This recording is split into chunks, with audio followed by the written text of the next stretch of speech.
या कार्यक्रमानिमित्त जमलेले माझ्यावर प्रेम करणारे सर्व मंडळी, खरोखरच मला असं वाटत नव्हतं की एवढे या धावपळीच्या जीवनामध्ये लोक जमतील, पण माझ्या अपेक्षेपेक्षाही जास्त आमचे माझ्यावर प्रेम करणारे लोक जमले. तर आजच्या या कार्यक्रमाचे अध्यक्ष डॉक्टर झिले मामा,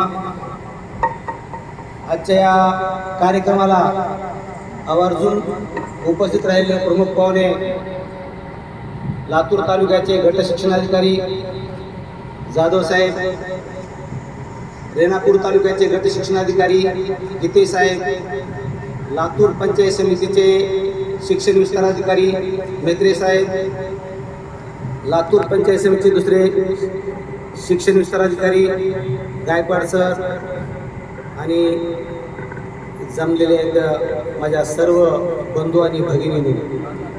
खरोखरच आजचा हा सोहळा मला असा एवढा होईल असं वाटत नव्हतं, आणि या सोहळ्याचं नियोजन मी केलेलं नाही, तर माझा मुलगा अमित बेलगावकर याने हे सर्व नियोजन केलेलं आहे. मला काहीही माहिती नाही, आणि त्यानं म्हणलेलं बरोबर आहे. मी म्हणायचं कशाला खर्च करीत फिरायचं एवढा, पण पप्पा आता तुम्ही गप्प बसा, मी म्हणतोय ते ऐका.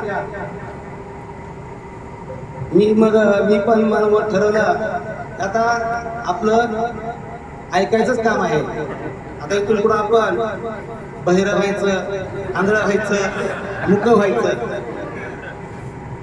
आणि तो काही चुकीचं करत नाही. चुकीचं करलेलं आम्ही सांगितल्याशिवाय राहत नाही. तर माझा जन्म, ही जन्मतारीख माझी खरी नाही, चुकीची लागलेली आहे, पण जी आता रेकॉर्डवर आहे तीच जन्मतारीख आपल्याला धरावी लागते. माझी खरी जन्मतारीख आहे 9/9/1965. माझे मोठे भाऊ त्यांनी मला सांगितलेलं आहे की आज मी मला सांगतात तुझी जन्मतारीख 9/9/65 आहे, पण माझी रेकॉर्डवर लागलेली जन्मतारीख आहे 20/5/1966. तर मला कमी जन्मतारीख लागल्यामुळं 8-9 महिने सेवा जास्त करण्याची संधी मिळालेली आहे. तर माझा जन्म बेलगाव, तालुका अहमदपूर, जिल्हा उस्मानाबाद या ठिकाणी झालेला आहे. तर आम्ही आमच्या आईवडिलांना 6 भाऊ आणि 1 बहीण, आणि आजही आम्ही सर्वजण जिवंत आहोत. आजही माझ्या कोणत्याही भावासमोर मला उलट किंवा काही मी बोलू शकत नाही. त्यांनी सांगितलेला शब्द मला ऐकावाच लागतो, मी ऐकतोच. माझ्याकडे उलट हा बोलणं शब्द नाहीच. मी त्यांना उलटा शब्द बोलू शकत नाही. काय ऐकायचं काही पटत नाही तर उठून आपण बाहेर जायचं निघून, पण मी उलट बोलू शकत नाही. असे संस्कार माझ्या आईवडिलांनी, माझ्या मोठ्या भावाने केले. तर खरं तर माझं वय जास्त आणि शिक्षण कमी. मी 1972ला पहिलीमध्ये ॲडमिशन घेतलं मला, पण मी ॲडमिशन घेतल्यानंतर 1 महिना 2 महिन्यातच मी आजारी पडलो. मला टायफॉइड झाला, आणि टायफॉइड झाल्यामुळे मी 2-3 महिने असं आजारीच होतो घरी. मग आजारातून बरं झाल्यानंतर मला शाळेकडे जावं वाटत नव्हतं, शाळा म्हणजे नको वाटत होती. मग मी 2 वर्ष म्हैस राखली शेतामध्ये. मग मी असाच घरी फिरत, मग माझे मोठे भाऊ, माझे 2 नंबरचे भाऊ नारायण अण्णा, आम्ही त्यांना अण्णा म्हणतो, तर त्यांनी मला आणि माझ्या लहान भावाला आंबा असला आताच त्याला बोललेला आहे. त्याला आणि मला एकदाच पहिलीच्या वर्गात घेऊन सोडलं, आणि मग तेव्हापासून मी वर्गात 10वी पर्यंत पहिलाच असायचा. माझं वय जास्त असल्यामुळं मला पहिला नंबर मारायला काय अडचण येत नव्हती, मला सर्व समजत होतं. आणि मी 1ली ते 4थी पर्यंत जिल्हा परिषद प्राथमिक शाळा बेलगाव, तालुका साकूर, आताचा सध्याचा साकूर आहे, पूर्वीचा अहमदपूर होता. आणि त्यानंतर 5वी ते 10वीचं शिक्षण आपले गट शिक्षणाधिकारी साहेब यांचं गाव जडाळा, या ठिकाणी श्री व्यंकटेश विद्यालय, या ठिकाणी माझं 5वी ते 10वीचं शिक्षण झालं. आणि मी 10वी मध्ये शाळेतून पहिला आलो होतो आणि अंधोरी केंद्रामधून मी तिसरा आलो होतो. त्यावेळेस टक्केवारी मिळवणं सोपं नव्हतं. कुणालाही 65, 60% पुढे पडत नव्हते. पण त्या काळात सुद्धा मला 1984ला 66% 10वीला मार्क पडले होते. पण आम्हाला काही समजत नव्हतं आणि त्यामुळं मग आम्ही लातूर येथे ITI कॉलेज इथं वायरमन या ट्रेडला ॲडमिशन घेतलं आणि त्या ठिकाणी 2 वर्षे मी वायरमनचा कोर्स यशस्वीरित्या पूर्ण केला. आणि त्यानंतर मी सहज शासकीय अध्यापक विद्यालयाला फॉर्म भरला आणि माझा नंबर शासकीय अध्यापक विद्यालय मुरुड या ठिकाणी लागला. डीएडला आम्हाला खूप चांगलं वाटलं. मी ITI मध्ये असताना ITI मी बरीचशी शिस्त शिकली. ITI म्हणजे कंपनी जसं काम करावं ते तसं ITI आपल्याला जावं लागतं. सकाळी 10:30 म्हणजे 10:25ला मला ITI मध्ये जावं लागत होतं आणि 5:45 पर्यंत त्याच्या अगोदर सुटका नव्हती. आणि जर गेलं तर आपशिंती पडायची. पण ते आम्हाला आपशिंती पसंत नव्हती. आम्ही त्यापासूनच आम्ही शिस्त म्हणजे शिस्त 10:30 म्हणजे 10:30ला ITI कॉलेज जायचं आणि 10:30 ते 5:45 पूर्ण वेळ तिथं थांबून आम्ही शिक्षण घेऊन मग आम्ही यानंतर मुरुडला गेल्यानंतर आम्हाला बरं वाटलं लागलं. त्या ठिकाणी 10:40 ते 5:40 होतं. पण त्या ठिकाणी आमचं तिथं कॉलेज व्हायचं 10:40 ते 2:20 एवढाच. आम्ही सर्व कॉलेज तेवढा वेळ व्हायचं, तेवढा वेळ करायचं आणि अगदी दुपारचं आम्हाला खूप चांगलं वाटायचं आणि आनंदात माझं डीएडचे 2 वर्ष गेले. आणि डीएड झाल्या माझी बरीचशी फॅमिली मुंबईला आहेत. माझे 2-3 भाऊ मुंबईला असतात, पुण्याला असतात. माझे सर्व भाऊ अगदी व्यवस्थित सेटल झालेले आहेत. आमच्या घरात कशाचीच अडचण नाही, कशाची कमी नाही. सर्वाला घर दार सर्व व्यवस्थित आहे. मग माझे मोठे भाऊ मुंबईला होते. मग मी पास झाल्या मुंबईला गेलो. मुंबईमध्ये मग मी काय केलं, त्या वायरमनच्या ट्रेडवर 2-3 दिवस एका कंपनीत काम केलं. पण तिथलं काम मला काही आवडलं नाही आणि मग मी ते सोडून दिलं आणि फिरत एका मला शाळेमध्ये बोलावून आलं. ती शाळा म्हणजे मंगेश विद्या मंदिर, मालाड पूर्व, मुंबई नंबर 97. या ठिकाणी मी 1 वर्ष पूर्ण वेतनावर काम केलं आणि त्यानंतर 1 वर्षाची ऑर्डर होती म्हणून 1 वर्ष त्या ठिकाणी केलं. पुन्हा मला दुसरी शाळा YB चव्हाण हायस्कूल, इराणीवाडी, कांदिवली, मुंबई, तिथं मला नोकरी मिळाली. पण तिथं मी 2-3 महिने केलं. त्याच्यानंतर मला नोकरी जिल्हा परिषद रत्नागिरी या ठिकाणी मला ऑर्डर आली. मग मी ती नोकरी सोडून दिली आणि मी रत्नागिरीला गेलो. रत्नागिरीमध्ये सुद्धा 1 ते 1.5 वर्ष असं मी नोकरी करत होतो. त्याच काळामध्ये मला लातूर जिल्हा परिषदमध्ये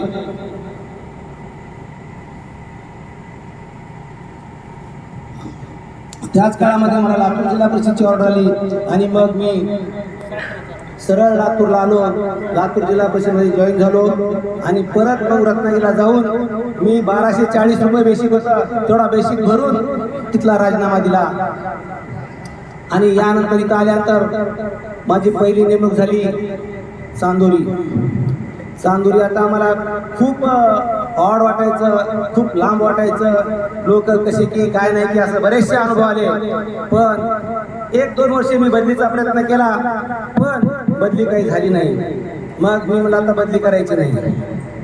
मग मी 1991 ते जवळपास 2005 पर्यंत त्या चांदोरी गावात नोकरी केली. त्या चांदोरी गावात मला हरेक माणसाची ओळख, मी मुख्यालय राहून तिथं नोकरी केली आणि मी वेळेचं अगदी काटेकोरपणे पालन करणारा माणूस आहे. मी अगदी काही वेळेच्या अगोदर मी जाऊन शाळेत आपलं कामकाज सुरू करायचं. आणि शाळेत गेल्यानंतर शाळा म्हणजे आपलं रोजीरोटी आहे. आपण शाळेला खूप प्राधान्य दिलं आहे, शाळेला महत्त्व दिलं आहे, शाळेतल्या विद्यार्थ्यांना महत्त्व दिलं आहे. आणि कुठेही जाऊ इमानी बारे आणि चांगल्याच, आताच पंचासराने म्हणले की चांगल्या वस्तू घ्यायच्या. मी आजही त्यांना म्हणतोय, कधी आपल्या घरी नसत्या तशा वस्तू आपण शाळेत घ्यायच्या. आपण जर घरी कच्च्या वस्तू खराब वस्तू घेतो तर टिकतील, पण शाळेमध्ये टिकत नाही का? कारण काय, बरेचसे लेकरं असतात आणि ते फोडाफोडी आपटा आपटी करत असतात. मग त्यासाठी आपण तिथं टिकणारी वस्तू घ्यायची आणि ती कायम शाळेला राहावी. शाळेचाच विकास, शाळेचाच ध्यास. माझे आता सहकारी भूमिकर सर आहेत, गोस्वामी सर इथं आलेले आहेत, कुरुप सर आलेले आहेत. आम्ही 4च्या नंतर घरी जरी बसलो, आम्ही एकमेकाच्या घरी जाऊन बैठक गप्पा गोष्टी करत राहायचं. त्यावेळेस आमचा विचार असायचा की फक्त शाळा आणि शाळा, शाळेचाच विचार करायचा. आणि म्हणून मला शाळेबद्दल अभिमान वाटायचा. शाळेमुळं माझे लेकरं घडलेले आहेत. आपण शाळेत जर इमानीद्वारे काम केलो तर आपल्याला आपले लेकरं सुद्धा चांगले निघतात, आपले लेकरं सुद्धा चांगले घडतात. मला जास्त सांगायची गरज नाही. आता इथं समोरच माझा अमित यांना सर्वच गोष्टी सांगितलेल्या आहे. मला सुद्धा ती काही ध्यानात नव्हत्या, पण बऱ्याचशा गोष्टी त्याने इथं उजागर केलेला आहे. तर शाळेला प्राधान्य द्यावं. माझ्या या 33 वर्षाच्या सेवेमध्ये मला एकही सहकारी वाईट भेटलेला नाही. मला सर्वच माणसं चांगले भेटलेले आहेत. मला कधीच कुणी अडचण झाली नाही. ऑफिसकडून सुद्धा कधीही माझं कसलंच काम ऑफिसमध्ये सुद्धा अडत नाही, रुकवत नाही. आपलं दिला अर्ज की आपलं आपण काम होत राहतं.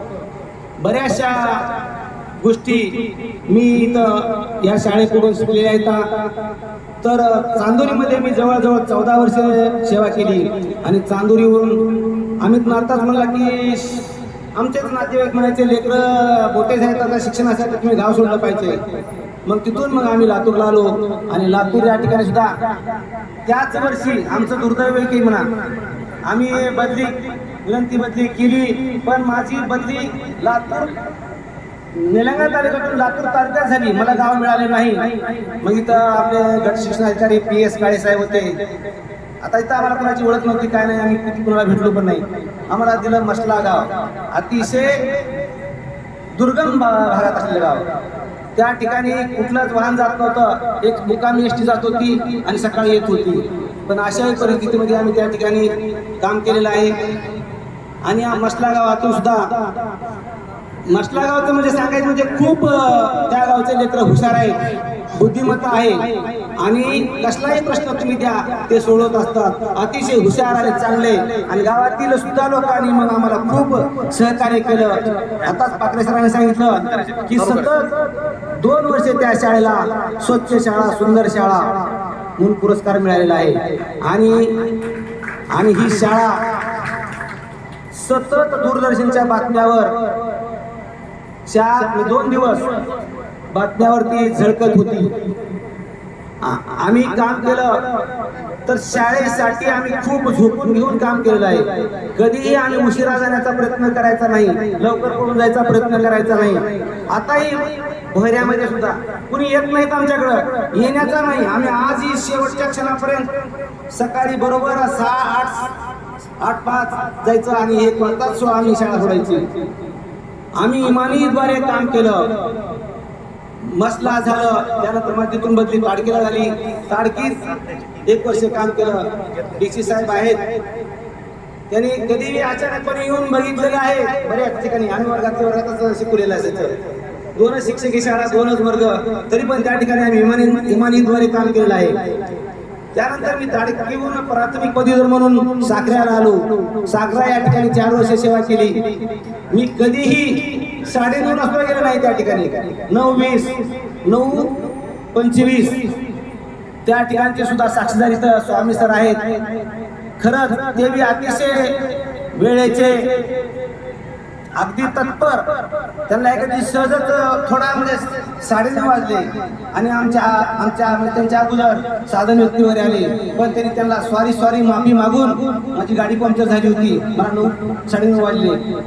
असे आमचे स्वामी सर आणि असे सहवासात आमच्या माणसं भेटले. भूमकर सर, बेडदे सर, स्वामी सर, माळी सर, गोरे सर, आमचे सराफ सर, खूप चांगले माणसं भेटले. आणि त्यांचं मार्गदर्शनही आम्हाला मिळत गेलं. आणि त्यामुळं आम्ही आज म्हणजे या सेवानिवृत्तीपर्यंत आलेलो आहोत. तर साखरेहून माझी बदली पुन्हा भोयऱ्याला झाली. भोयऱ्याला मी गेल्यानंतर 9चा स्टाफ होता. अशीच आमची ऑनलाईन बदली झाली. आणि याच आपल्या थोरमोठे लॉनमध्ये ऑर्डर वाटप झालं. मग आता ऑर्डर मिळाल्यानंतर भोयऱ्याला कोण आहे, तर तिथं भेटले सुरेश सर. सुरेश सर परखड मताचे आहेत. ते काय असेल ते तोंडावर बोलून टाकतात, अजिबात कुणाची भिडवाट ठेवत नाहीत. असे हे परखड व्यक्तिमत्व. मग तिथं त्यांच्या सहवासात आम्हाला काम करण्याची संधी मिळाली. त्याही ठिकाणी आपल्याला जे जमतं ते काम करतच राहायचं. शाळेचा विकास, विद्यार्थ्याचा विकास, शाळा कशी चांगली होईल. आजही तुम्ही भोरा शाळा जाऊन बघा, त्या शाळेत नंदनवन आहे. आणि आज कोकणातली शाळा म्हणतं. आम्ही झाडं लावून, आम्हीच म्हणजे मी एकट्यालाच नाही, आमचा सर्व स्टाफ, आम्हाला मार्गदर्शन करणारे सरपंच, गाववाले सर्वांच्या सहकार्याने आम्ही आज सुंदर शाळा केलेली आहे. ती सुद्धा आज मी साखऱ्या जाऊन बघा, साखऱ्या शाळेत सुद्धा आम्ही झाडं लावून ठिबक सिंचन केलेलं आहे. मस्त्याला सुद्धा आम्ही झाडं लावून सर्व ठिबक सिंचन केलेलं आहे. आमचे माळी सर ऍक्सिडेंट होऊन त्यांच्या पायाला लागलं होतं, पण तशाही परिस्थितीमध्ये ते स्वतः टिकाव घ्यायचा, खोरं घ्यायचं आणि ठिबकसाठी, झाडासाठी मिळालेल्या वेळामध्ये ते काम करायचे. अजिबात ते मागं पुढं सरकायचे नाही. आमचे फुटाणे सर, करावं तेवढं त्यांचं कौतुक कमी आहे. गावातच राहत होते. आम्ही म्हणायचं त्यांना, तुम्हाला काय सिलेंडर कमी आहे का, काय कमी आहे का, आम्ही आणून देतो, पण तुम्ही इथंच राहायचं, शाळेकडे लक्ष द्यायचं, शाळेकडे बघायचं. आणि खरोखरच विद्यार्थ्यामध्ये मिसळून, विद्यार्थ्यामध्ये खेळत, विद्यार्थ्यावर प्रेम करत त्यांनी शिक्षण त्या ठिकाणी काम केलेलं आहे. आजही त्यांना त्या गावातून सारखं फोन असतोय. असे हे विद्यार्थी प्रिय शिक्षक फुटाणे सर. आणि मसला शाळा 2 वर्षे पहिली आली, त्या शाळेला पहिली आणण्यामध्ये सुद्धा आमचे पाकटे सर, आजचे सूत्रसंचालक, त्यांनी 2 महिने शाळेतच, त्यांचं गावच जवळ आहे, तिथून 1.5-2 किलोमीटरवर किंवा 3 किलोमीटरवर गाव असतं त्यांचं, वाघोली, विषय वाघोली. ते सतत संध्याकाळी 8 पर्यंत थांबायचे. पेंटर थांबतो म्हणून 8 पर्यंत थांबायचं आणि त्या ठिकाणी काम करून घ्यायचं. आम्ही शाळा पहिली आणण्यासाठी आम्ही सर्वांनी मिळून वांजरखेड्याला जा, शिरसीला जा, कव्याला जा, अशा चांगल्या शाळा जाऊन बघायचं आणि त्या ठिकाणचे काय काय आहेत ते उपक्रम आम्ही आमच्या शाळेमध्ये राबवण्याचा प्रयत्न करायचा. असे हे आमचे सहकारी आणि चांगले सहकारी मला मिळत गेले. मला कधीही कुठेही अडचण आली नाही. मला कोणताही वाईट शिक्षक भेटला नाही. मला कोणते वाईट अधिकारी सुद्धा भेटले नाहीत. कधी आम्हाला कुठेही अधिकाऱ्यानं असं उलट बोललेलं आहे. आम्ही बोलणं खायचं मला आवडत नाही. मला कोणाचंही बोलणं खायचं आवडत नाही. वेळेच्या अगोदर जातोय. आजही इथं, आता आम्ही 5च्या अगोदर इथं होतो, मंडळी जमत होती आणि अगदी आमच्या सूत्रसंचालकांनी बरोबर 6:30ला म्हणजे 6:30ला कार्यक्रम सुरू केलेला आहे. 6चा टाइम दिला होता, 6:30ला कार्यक्रम सुरू केला आणि आता जवळपास 8:30 वाजत आहे. वेळ बराच झालेला आहे. मी आणखी बरंच बोलू शकतो, पण आता जास्त वेळ घेणं उचित नाही. आणि तुम्ही माझ्यावर प्रेम करणारी एवढी मंडळी इथं जमलात. खरोखर मी कोणाला पत्रिका छापून बोलवलेलं नाही, फक्त व्हॉट्सअपवर, फोनवर असं मी बोलले. तर एवढे आपल्या शब्दाला किंमत देऊन येणारे, वेळातला वेळ काढून असे जमलेले माझे सर्व आता इथं आलेले लातूरमध्येच नाही तर त्या कर्नाटकच्या बाउंड्रीवरून, औराद शहाजनीवरून, चांदोरीवरून, इकडं मुंबई, पुणे, उदगीर, अहमदपूर अशा या सर्व गावातून आलेले माझ्यावर प्रेम करणारी मंडळी, त्यांचं मी मनापासून आभार मानतो. आणि माझे काय चुकून एखाद 2 शब्द गेले असतील तर मी सर्वांची माफी मागून माझे 2 शब्द संपवतो. जय हिंद, जय महाराष्ट्र.